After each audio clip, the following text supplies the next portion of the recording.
welcome to this episode of The Entrepreneur's Gap, where this week we have a special guest in, which is Holly Hobbs. Holly saw a gap in a market when she was let down by the education system. The education system usually pushes people from GCSE to A-level and A-level into university. But what if you don't want to do that? What are the other options available and how can you get into them? Well, Holly found herself in exactly this position, and by going through the apprenticeship scheme and realising there was a gap not only in knowledge but also availability and marketing to young people, she created her company Apprenticeship, which was a company dedicated to helping exactly that, connecting people who are just leaving education, who are young, who are hungry and who want to work, with big corporate companies, the likes of British Gas and others. So she was able to scale her company and connect these dots, quickly taking it to over 6 figures in revenue. This is her story. We hope you enjoy. Okay, so I'm Holly Hobbs. I am from Surrey, a place called Staines where Thorpe Park is. Okay, yeah. My company is an employer branding agency, and I connect corporate large employers with aspiring apprentices through TikTok marketing. Interesting. So taking traditional business and putting it into modern times with TikTok. Yes. Okay, why? What? That sounds like, I get it, but why did you start that company? Yeah. So I started it off the back of my own experience. So I knew I didn't want to go down the traditional university route when I was at school. Found out about apprenticeships quite late in the journey. And I had like loads of misconceptions about apprenticeships. I was like, oh, they're just for people that don't get the grades. I don't want to do that, basically. I'm not going to lie, that's still my perception of apprenticeships. Yeah, definitely. Okay, this is going to be a great conversation then. But by the end of this, I want to change your perception. I'm going to become an apprentice, so that's fine. Yeah, okay. So that was my perception. Yeah. And someone came in from... that was previously at the sixth form, came into the school and did a presentation and was like, apprenticeships aren't XYZ, what people think they are. Actually, you can now do something called a degree apprenticeship, where you can get a degree for free that your employer pays for and you get paid to do it. Which is the same as a university degree? It is exactly the same as a university degree, but you don't get the debt, you get the experience and you get paid to do it. But also like the level 3 apprenticeships, level 4, level 2, level 5, they're still equally as amazing. They're not, all of them aren't as underpaid as they were before. I'm not saying some companies still don't underpay their apprentices, but majority are paying exceptionally well nowadays. And they're not just in the trades anymore. A lot of people think that. There's literally like something like over 600 or 800 or something like that apprenticeship standards, which is apprenticeship courses out there. So yeah, he came in, basically changed my perception about apprenticeships, and I was like, brilliant, right, I'm going to go and apply for them. I started to apply and I was like, oh my gosh, this is actually so difficult. Like, who would have thought applying for this thing that, you know, many people don't bother with is difficult. So my college were one that was more focused on university. So I basically had to navigate all these applications to corporate companies, assessment centres, interviews I'd never done before by myself. Anyway, ended up facing over 30 rejections before getting into the Microsoft degree apprenticeship scheme. So I learnt a shit ton along the way. Am I allowed to swear on this? You are absolutely allowed to swear, as much as you like. So yeah, learnt a load. So a metric fuck ton of knowledge came to you, yeah, literally. And got into the apprenticeship scheme and started to use TikTok to document my journey of being an apprentice. Interesting. Yeah, and when I was doing that, I gained a lot of traction quite quickly, and I basically realised that I wasn't the only young person going through what I'd been through, because when I was at sixth form, not a lot of people were choosing the apprenticeship route that I was going down. So I was like, oh, no one else is going down this. What is wrong with me? Blah, blah, blah. Yeah. Anyway, so when I started to do this on TikTok, I just got thousands of comments, people saying, I'm going through the exact same thing. I can't get an apprenticeship. I'm struggling. My college didn't support me. And I was like, oh my gosh, there's an actual problem here. Yeah. So yeah, essentially I started off Apprenticeship, my business, through writing ebook resources to help other young people into apprenticeships. So I used to sell them for £10 each, made about £1,000 off then, something like that, when I was like 18 in my apprenticeship, through TikTok marketing. And then I was like, do you know what? I actually want to help as more people as I can, and I don't want to be selling things. Like, not a lot of people, if they have money, they're not going to spend it on an ebook about an apprenticeship. Yeah. So yeah, I was like, that's not what I want to do. But then I quickly realised that employers need a bit of support, really, with how they're marketing and how they're recruiting their apprentices. It was all outdated. It was corporate, boring videos. They didn't speak to our generation. It's not going to change people's perception about apprenticeships unless they change up how they are speaking about them and presenting themselves. And it's not going to close their skills gaps. It's not going to do X, Y, Z because they don't know how to communicate in their language.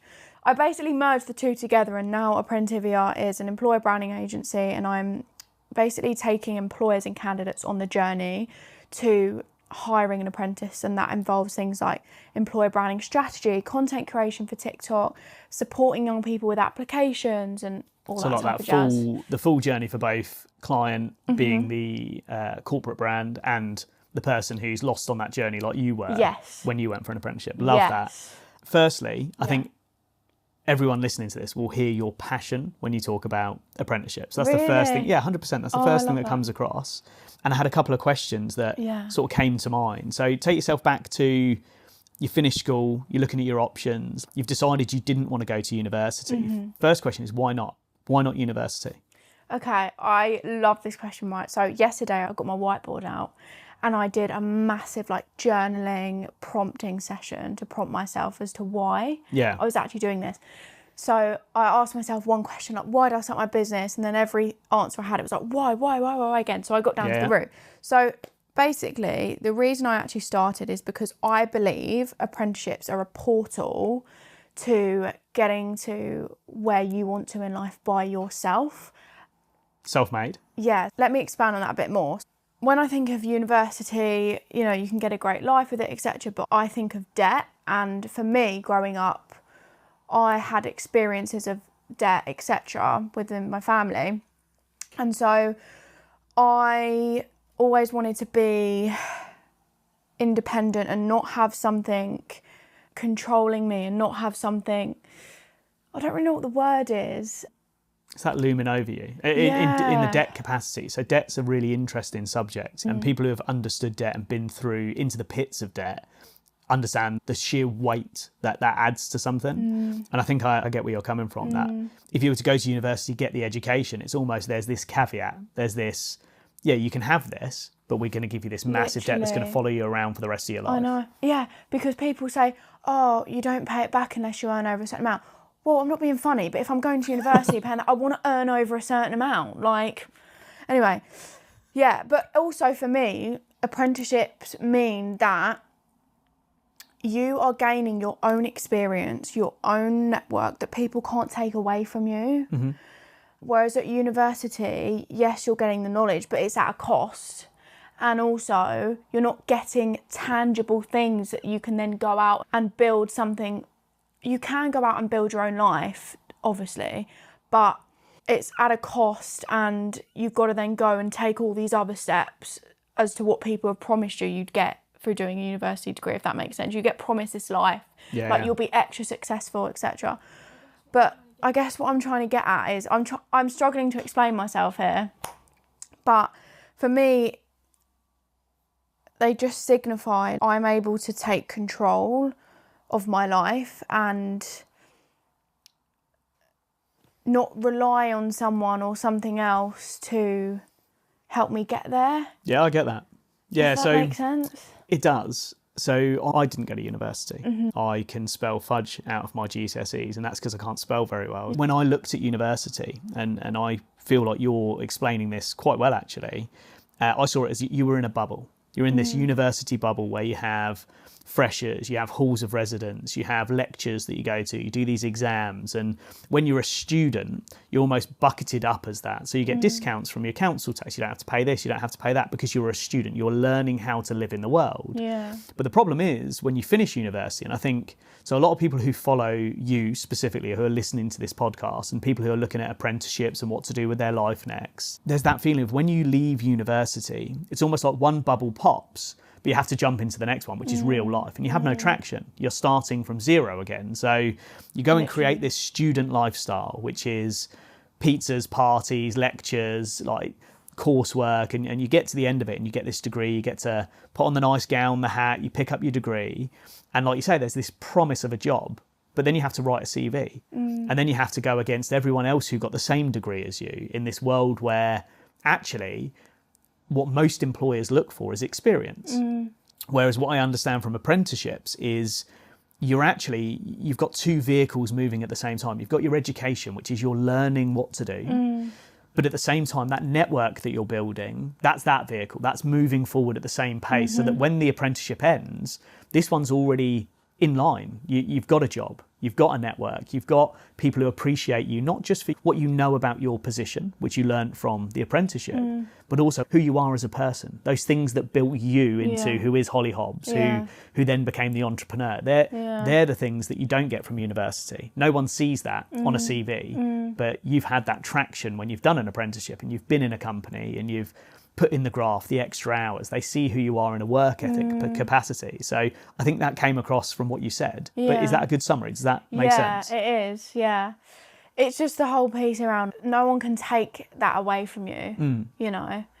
And it's difficult because people might be thinking, well, no one can take a degree away from you, blah, blah, blah. But it's completely different, like what you're saying. The experience you get at university compared to experience you get being in the real world is completely different. Yeah. And you're building up real life experience. You're going through real challenges. You're facing conflict. You're doing whatever. And that's what's going to help you in life. I'm not saying university isn't going to help you in life. It's going to teach you certain things. I think it also used to mean something different, though. University 50 years ago, 60 years ago, used to be about giving up a portion of your life to education and committing all of your time to studying and all of those things. But then as the country moved into its binge drinking era and its partying era, students actually became known for late night parties, like damaging things, poor accommodation. And actually it doesn't mean as much as it used to going to university. There's so many universities now, open universities, actual universities where you can go and do courses. There's courses in absolutely everything. And when you read some of them, you wonder, how are you actually going to get a job from that? Whereas back in the day, it was very different, like less courses, less opportunity, less people went to university because they couldn't afford to. It's now so accessible that I don't think it means the same when you leave university. So true. Well, it clearly doesn't because these people are finding it really hard to get jobs. Yeah. Yeah, so you get a degree and then you take an internship, which kind of inverts you as an apprenticeship. The only difference is you go with some of the knowledge or all of the knowledge of how to do that job, but they pay you like an apprentice to do lower rate parts of what you're actually able to do. So I'm sure it's more frustrating. And also, I guess it's about being surrounded by like-minded people and professionals that can be a mentor to you and can help you grow and form into this person, rather than being surrounded just by people that are your age. And because with apprenticeships, you get the best of both worlds. To play a bit of devil's advocate, that sounds quite daunting as well. Yeah. Going from taking a position as an apprentice with zero knowledge of the industry, walking into this environment where the age gap of the people that you're going to be working with, those mentors, also the cohort of other people who might be in the same boat as you, but they maybe had different grades when they left school. How does that sort of translate in the apprenticeship world? Yeah, it's a great question. I think with employers nowadays, they are aware of that and they have onboarding programs to like help someone ease in, because like you say, it can be quite daunting. So you might have things like a buddy. A buddy would be someone maybe not in your current cohort, obviously, but an apprentice that is 3 years down the line or something like that, that was once in your position, that can help you ease into it. But also I think it's a great sign, you know, like if you're feeling daunted, if you're a bit like, oh my God, I'm out of my comfort zone, that's good. Because you're growing, you know, you don't want to ever feel like, oh, is that it? This is easy. It's just no point. And so I think you just got to get used to that feeling, really. I like that. Okay, so I understand the business. I understand why you started. I can see the passion. I can see the desire. Let's go back to the Holly Hobbs that's looking at apprenticeship. She's realised this gap in the market.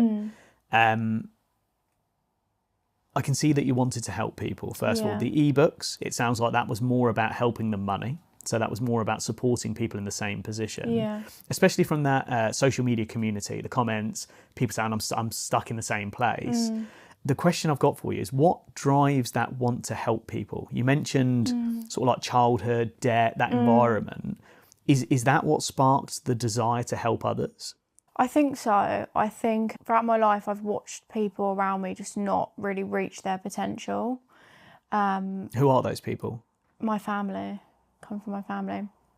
And so I've just always been really passionate about helping other people, because I'm like, people have so much potential, but they just maybe sometimes don't feel like they can fulfill it, or they don't have the connections to fulfill it, or they don't have the knowledge or the belief system or whatever.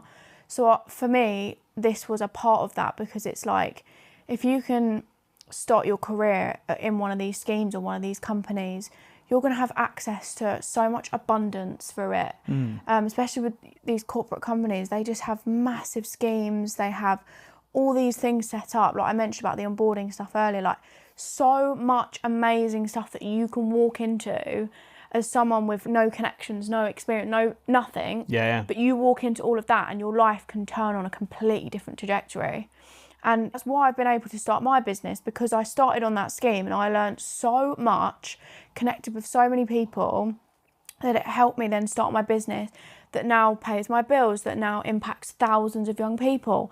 And so it's like, I want that for other people. I want that for these young people that are out there thinking, I've did shit at GCSE, A-level, I did rubbish, or believe that grades determine their success, or have parents that, I don't know, have a really bad belief system, lack mindset, or aren't where they want to be. All these different things. I just think you can do what you put your mind to, and you can get yourself to where you want to be. And I want to help people do that, and I want to be that like portal to sort of kickstart them on their journey. Yeah, I like that. I've got a question which could go one of two ways. Okay. What were your grades in school? My grades were like not too bad. I passed all my GCSEs, and I highest When you grades, say passed, is that like past A stars, or are we talking passed? So I was basically just up, down of each grade. Like there was no all A's or nothing like that. But I did get an A in English. I was very good at writing essays. They're the only A's I got, and then the rest of them was just like B's, C's. That was it. But I passed all of them. And then A levels, I got 3 B's. Okay. But I would have got lower, but that was because I was in the COVID year, so we didn't do the full exams. Oh, okay. So I actually got away with it. I like your style. But I know I would have got lower, so. Okay, interesting. Fine. So the reason for that question, obviously, the people who tune into this podcast are existing business owners who either have like limiting beliefs of where they can get to, or people who aspire to be an entrepreneur, but they don't know how to get started. Yeah. So you obviously, you've shared you come from a background where you saw people not living up to their full potential. Yeah. You've mentioned like there was sort of that debt looming. You didn't want to get into that. You actually wanted to have a good start. The whole idea of this podcast is the entrepreneurial gap, which is 2 things. It's the gap, which you've just explained. You saw a gap in the market where you saw an opportunity, and then you have created a business that didn't exist before. You've not copied someone else. This is a brand new idea. Yeah. And I think people have these every single day. They just don't act on them because of so whatever sad. reason. It is so sad. But hopefully by having these conversations, we're going to unlock something in those people so they move forward. So the other sort of terminology for gap in the context of this podcast is the gains and pains. So let's start with some of the pains of starting that company. So you went through the apprenticeship scheme, you understood that there was a gap in the market, you've got these people crying out to you on TikTok for your support, your advice, the ebooks have gone well. When you started the company, like, what were the first things that just tripped you up? What were the things that stopped you moving forward? Great question. One of the massive things was, what am I going to offer now? Because I wasn't making a substantial amount of income to grow the business from the ebooks. And also I didn't want to sell those as well. So I was like, well, how am I going to build this? How am I going to generate money to grow it? And that took me like probably a year, to be honest, to figure out what am I offering. I remember I was like, right, I'm going to be a job board. And then next minute I was like, I'm going to be a consultant. And then honestly, I had like these mentors around me that were just like, what are you doing? For so long, I was like, I just don't know what to offer.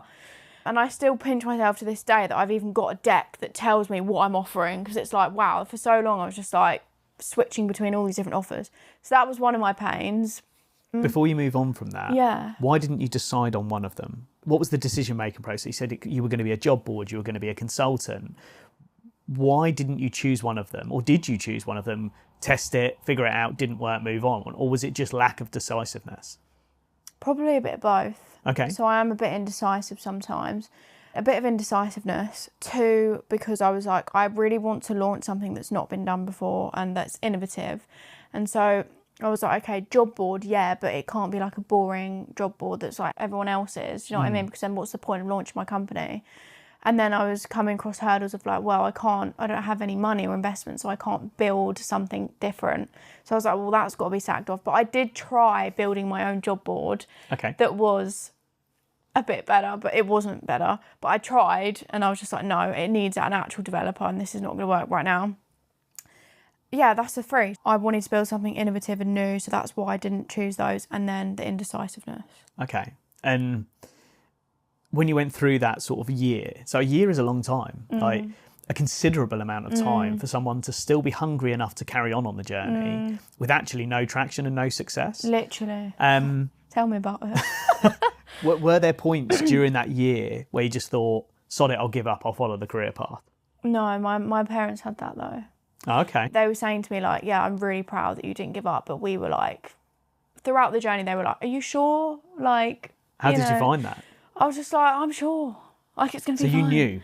I just knew because I'd been through it and I saw how tough it was and how there was such a gap here. I was like, I have to do something and I know it's going to work, but I'm young and I don't know what I'm doing. So it's just taking me a bit longer because I'm having to figure it all out. Yeah. But I was just like, I know there's such a big problem here. I know something's going to happen to fill it.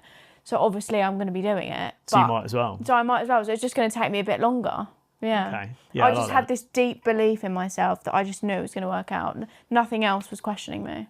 Yeah, so there's going to be people listening to this thinking, I have that feeling. Like I know that I'm going to be a businessman, or I know I'm going to be a businesswoman. I'm going to create an empire. I'm going to do this. But they maybe haven't figured out how they're going to do it yet. But then there's also people who have maybe already given up hope. They're still listening to podcasts. They're still tuning into things. But actually, day to day, they're not taking action. What advice would you give those people who they've done the year, their parents have started to say, or parents or partners or whoever, friends going, come on, maybe give up on the dream now. Those people who hang up the guitar in the garage who wanted to start a band because they just never pushed it far enough. What would you say to them now sitting on the other side? So you've had the pains, but you're now starting to see the gains of entrepreneurship. What would you say to them? Because you must have had those days. I did. You must have had those days sat in the hole when you've built your bulletin board and you're like, well, that's not exactly what I expected. And you come home and your parents are like, there's this job ad I've seen for you. Maybe you want to go and apply for that. And you can feel this pressure building of failure. Like, you have failed. You've not made it yet. We fail every day. Like, the reality is we do fail every day. But when failures stack up, they appear to be the only thing that's there because you can't measure any success. So, like, how were those days for you? Like, start there. It was really hard for me because I was surrounded by people that were a lot older than me. So my friends are a lot older than me. They at the time made shit ton more money than me. So I was constantly like, I'm such a failure, like all the time. I was in a relationship at the time with a guy that was like 6 years older than me, that was making like decent amount of money. And I was like making no money. So yeah, I felt that, fucking felt that. My advice would just be, you just like, I know it sounds so stupid, but you just can't give up. Like, I think it gets to a point where if something fails and fails and fails so much, okay, it might not be that one thing that you need to do going forward. You might need to just slightly reassess and change, but the vision shouldn't change, if that makes sense.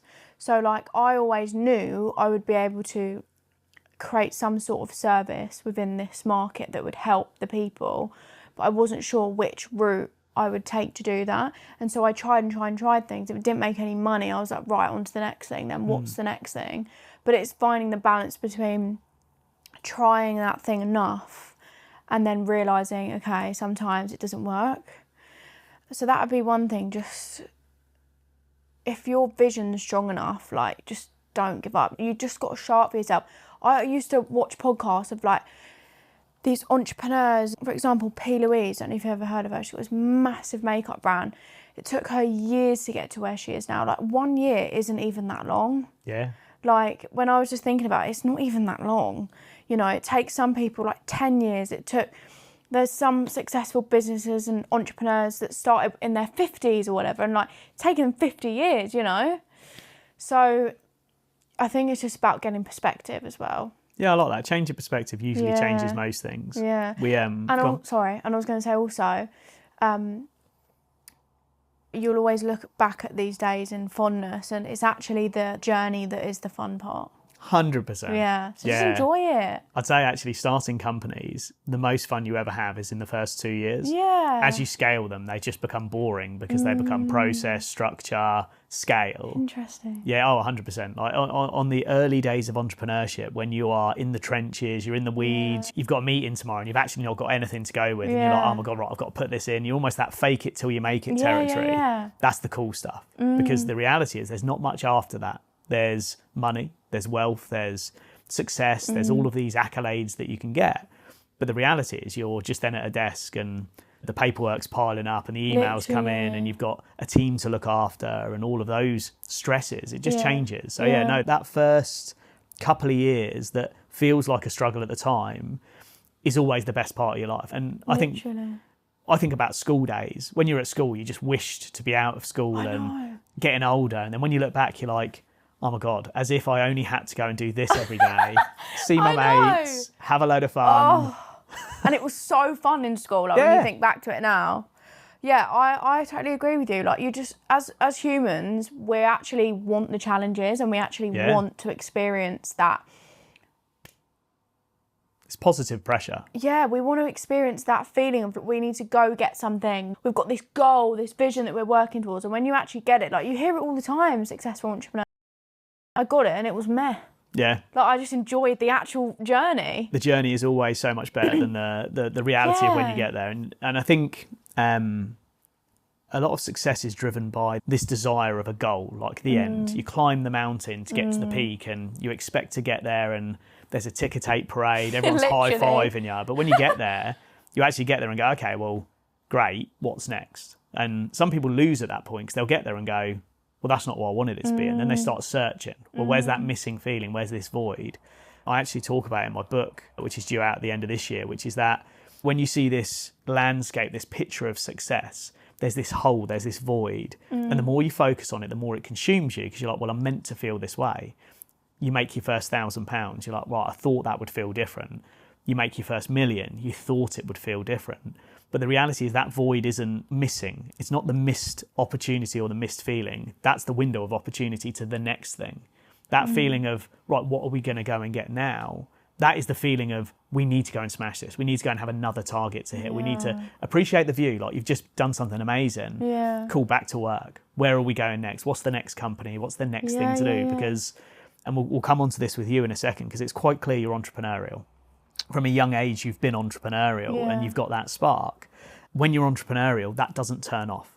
I don't know about you. No. When I go out to a restaurant, I'm looking around thinking, I wonder how much money this place makes. I wonder what the model is. Well, they could have more staff here. They maybe do this. And I think entrepreneurs work different. I think there's people out there who are destined to be business owners, entrepreneurs, visionaries, whatever you want to go down, whichever route you take. I think there's definitely people who do that. There's people who learn how to become entrepreneurs, and I think there's people who are born and raised as entrepreneurs due to struggles they faced, due to the pressures they had. Like you just being in an environment where you're hanging around with people older than you who are making this money, you've almost got that positive pressure to meet them, but then also exceed them. If people don't believe you can get there, it's like, well, how do you do that? So obviously we've gone through some of those pains of that first year, the advice of like what you do, just keep going. Now that you're on the other side of it, how does that look? You've got a business. You're now, like, let's come to the present day. You've got clients. You've got a business. It pays the bills for you. Yeah. What's the reality when you've got to the other side? Both the feeling of success, but then also the reality of owning a company. What you were saying there made me think about the reality, and in terms of that void that you're saying, that hole. And my reality is right now I'm coming to terms with the fact that the money I make doesn't feel like I'm making enough money ever. So like for context, first year of business I made like £4,000. Second year made like 30,000. This year I'm due to do like 100,000. And like last year, you know, I would have killed to do what I did this year, but this year I'm like, fuck's sake, it's not enough, can't do X, Y, Z. But I've got more money than I've ever had, but I can't do things. And it's like now I'm realising that I'm the person now that's like holding me back from my next level of success, and my money mindset needs a lot of work, and that's my void because I can't feel happy with what I currently have because it's always not enough. Yeah, I like that. So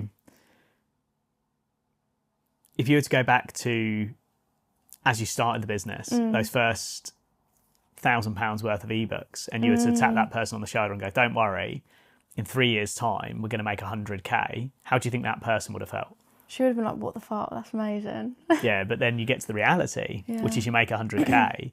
Do you feel more scared that you're going to lose it now that you have it? I think so. Yeah, I think that's what it is. It's so my experience is exactly the same. The more money I've made, the more fear comes into play that what if it disappears? Yeah. And you almost become protective of it, so you spend less. Yeah. You start to like go, well, no, I couldn't possibly buy. I think this is a really interesting differentiator between entrepreneurs and the regular people of this world who work. Yeah. I can easily afford to go and buy a Rolex. I've always wanted a Rolex. It's just something that I love watches. I've not bought one, not because I can't afford one, but because to myself I can't justify it. Yeah, I know people who have full-time jobs that earn a mediocre salary who own Rolexes, but they're on finance. So the mindset shift there is like when you have not enough, you buy things that you can't afford. And when you have too much or when you have abundance, you actually don't buy anything because there's this feeling of, yeah, but if I spend it, it's gone. So you just keep stacking this amount and this goalpost changes. So if I were to ask you now, what's your next target for your business earnings? I'd like to make 250,000 next year. Cool. And then when you get to next year and you've made that 250,000, how do you think you'll feel? Probably I'm not going to feel the same because I'm actually going to do the internal mindset work. Yeah. So I'm not going to feel the same. But if I wasn't to do the work, then it would feel like it was not enough. And what do you think that work is? Like, what do you think that mindset shift is that you need?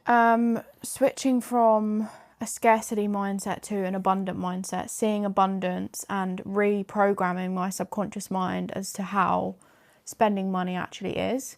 I've been watching some podcasts this morning actually, and this stuff stems down from my childhood. So I was watching this podcast and it got me thinking about things I used to do when I was younger. So for example, if me and my family went on holiday, we'd go to a caravan park in the UK and mum or dad would give us like a few pound coins for the arcade. Me and my sisters, we'd go in the arcade, they'd both go and exchange their money for pennies and they go spend it, they go and have fun. I would keep my pounds and store them all until the end of the holiday and like go back and put them in my piggy bank. How sad is that? Well, not sad, but why? Why is you back then, why did you do that? Like, why did you not go and have the fun and save that money? In my home, it was always like, we don't have enough money for that, we can't afford that, we can't do that. So it was like, well, if I keep saving this, then I can do what I want, or I can have this, or my family can have this. And so it's that helping mechanism again. Yeah. So often, and you hear it a lot in podcasts, like childhood drives why you are who you are. Yeah. Like, I think entrepreneurs are built through that. They talk about diamonds, like the pressure of carbon being forced together creates diamonds. I feel like your childhood does exactly the same. I think most entrepreneurs are inherently broken. We're broken people for whatever reason that might be. Yeah. And we use business as an excuse to ignore that broken part of us because we just funnel the pain that we felt or whether it's real or not. It does ring a bell, doesn't it? Yeah. I didn't realise this was going to be a counselling session for both of us. But literally. It is that funneling of your trauma becomes your journey. Yeah. And that goes into the reason I started this podcast comes from my childhood, which was I wish there was someone like me who would be honest and open enough as an entrepreneur to say, my childhood is why I'm here. Yeah. And it is. Like all day long, my childhood is exactly why I'm here. And it sounds like your childhood is what's led you to start wanting to help people. And 100%. the more work you do on yourself, the more you understand that trauma, the more it will accelerate your business. But then also it will help you understand why you do it and why you can fine tune in on that model you want. So when you talked about that year of journey, well, should I do this? Should I do that? Some of that's just not understanding who you are and what you want to achieve. So true. How much do you think you saved in the arcades by taking those pound coins home? If you had to put a figure on it for each caravan holiday you went on, how much do you think you saved? maybe like 50 quid or something. When you get to 250k, please go and take 250 quid out of the bank and go and spend it in a penny arcade. Oh, that's such a good point. Go and have some fun. How nice would that be? Like healing my inner child. Like, yeah, go and do a caravan holiday. God, go with your mates. Go and yeah. spend 250 quid in the penny arcades. Win a load of teddies. Oh my God, I'm going to do that. Please do. Oh my God, I love that idea. It's like showing my younger self that you shouldn't feel guilty for like spending money. Like you can spend it. Do you feel guilty when you spend money now? Yeah. Whenever I take the money, I'm like, oh no, that needs to be that amount. Like, no. Do you feel guilty when you spend money on other people? Or is that easy for you? Less guilty than myself, but still, because whenever I spend money on someone else, I'm like, I'm not at a point yet where that can feel like nothing. Yeah. And so I want to spend money on other people, but it's like there's still that fear around it. But it's less than when I spend money on myself. Like I can easily, go out and spend money on someone else and it'd be like, oh. But when it's myself, it's a bit like, no, you can't do that, Holly. I like that. Interesting. So with the gains that you've got, ironically, it's brought pains, which is abundance bring problem, like more money, more problems. Like that is a realistic thing. One thing I'm always really conscious of is when you have conversations about money, like we're talking in the hundreds of thousands, we could talk in the millions, like when you earn millions of pounds, it still never feels enough. And there's going to be people who are listening to this podcast who are looking for apprenticeships to go and make their first £10,000 or to go and get a job or to understand something. And I think that gap can feel quite broad. But I know I felt it. Before I became an entrepreneur, I heard people talking about, oh yeah, I'm doing a deal for this, I'll probably make just 50k. And there's that feeling of, I'm so far away from that 50k. Do you think money is the measure of success, or do you think it's something else? No, I don't think money is, no. I think everyone measures their success as something different to them, really. That could be things that they do in their free time, like family that they have, how much time they spend with family, how many days they work, how they feel. Yeah, I don't think money should be the measure of success, but I think for me, sort of it has been for a while, I guess. And I guess this past week I've just been looking internally about things like my scarcity mindset and deciding to myself what actually makes me happy and how do I actually measure success. Cool. What have you come to? Like, what makes you happy, first of all, followed by what makes you feel successful? Don't get me wrong, money is a big part of it, but actually it's not the be all and end all now. I do want to earn a certain amount that will allow me to actually have the lifestyle that I want, you know? And I think that's a big part of this whole mindset thing, because if I don't sort it now, even when I get that money, I'll never allow myself to live anyway. So I've got to sort that out. But anyway, I think for me, I want to do some travelling. I want to live. My life is so different to the average 21-year-old person. It's absolutely ridiculous. Whenever someone says to me, how old are you? I'm 21, I'm like, I don't even believe I'm 21. Like, so I think that's the first time you've said it on the podcast that you're 21. Yeah. Like, I wouldn't have believed that, because you don't have the mindset of a traditional 21-year-old. Yeah.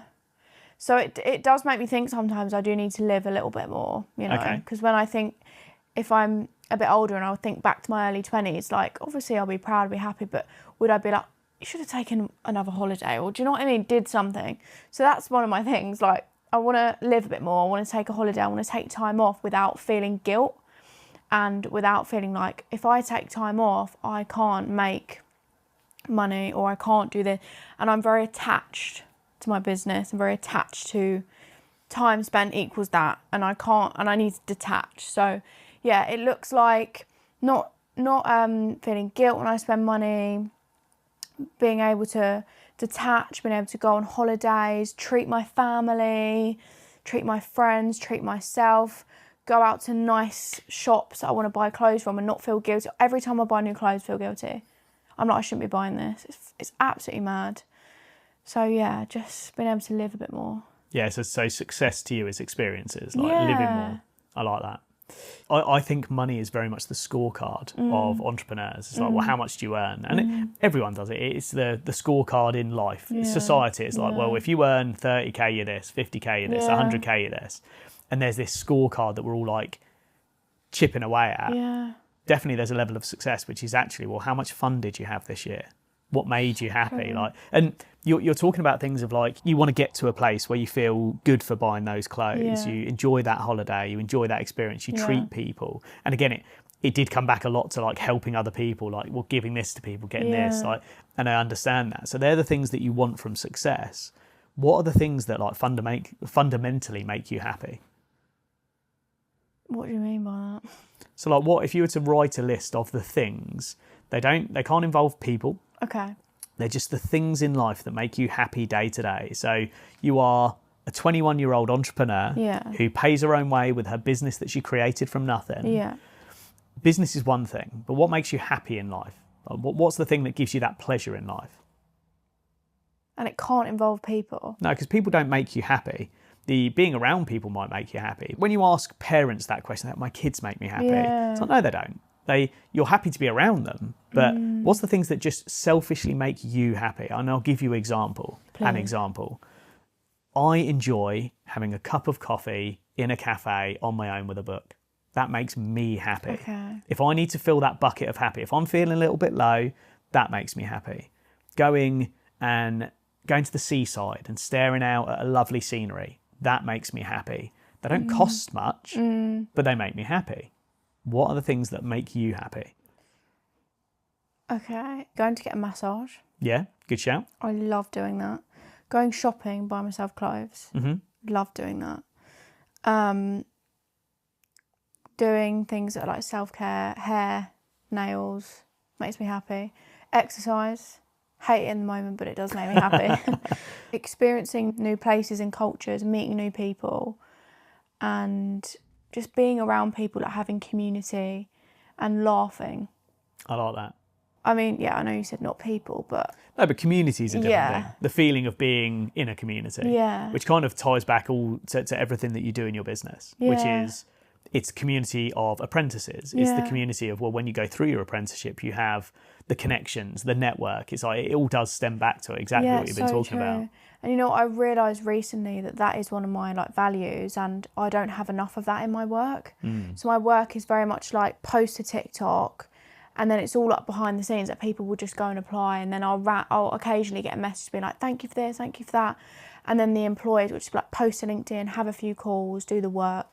But actually, like, I quite like the idea of having like a membership or like calls, or, you know what I mean, where I have that sense of community where I actually speak to people and feed into something. Yeah. So I'm thinking I want to build something like that. I've just got to work out what it is.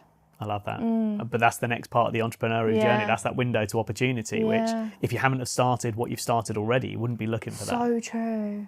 Yeah, it's almost like I need to honour where I am and not feel like frustration and why am I not doing that already, or blah, blah, blah, because you're right, it's just the journey. Everything happens for that reason, to get you to where you want to be,